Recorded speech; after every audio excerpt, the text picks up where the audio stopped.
আমাদের এই নির্দেশনাগুলো তোমাদের ফেসবুক গ্রুপে দিয়ে দেবো, যে তোমরাও এই প্রচারটা চালাও।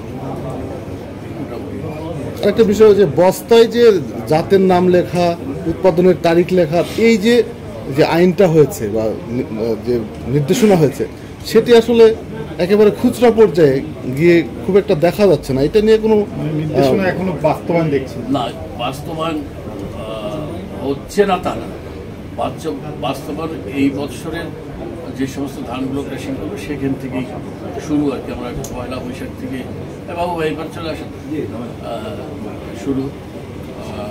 তারা কিন্তু কাজ সব জেলায় শুরু করেছে,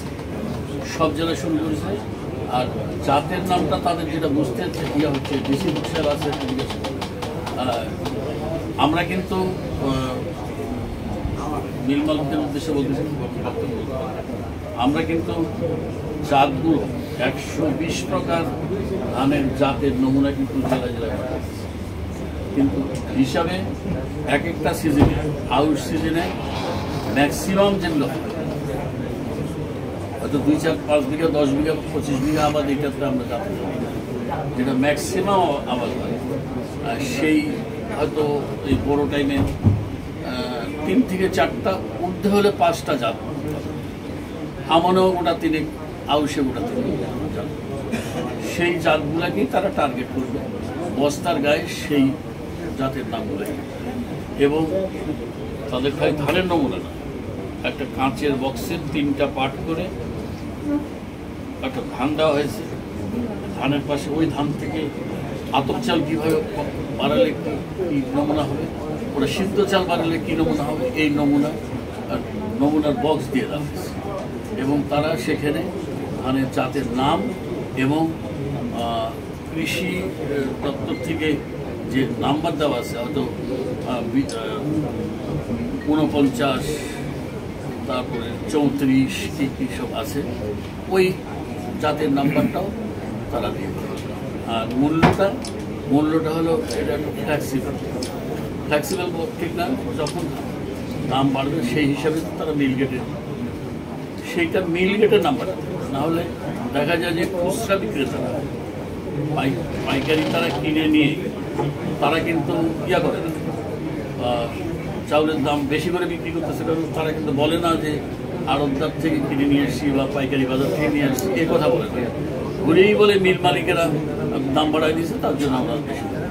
আমি মনে করি যে এটা তাদেরকে অভিশাপ থেকে মিল মালিকদেরকে মুক্ত করা হচ্ছে। ওই মিল গেটের রেটটা থাকলে এটার উপর ধরেই আমরা খুচরা ব্যবসায়ী করতে পারবো, ঠিক কিনা? যার জন্য এই সিস্টেমটা করা।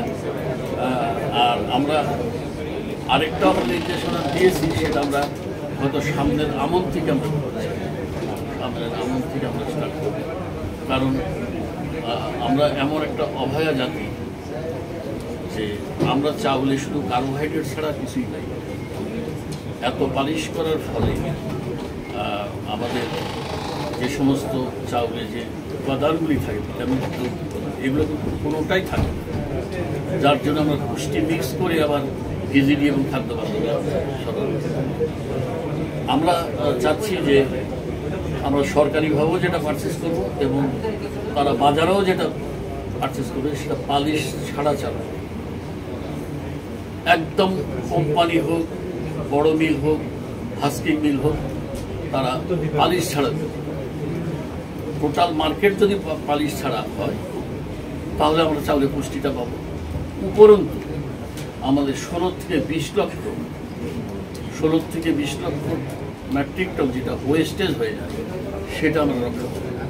উপরন্তু তাদের উৎপাদন খরচ মিনিমাম কেজি প্রতি 2 টাকা 2.5 টাকা কম, বিদ্যুৎ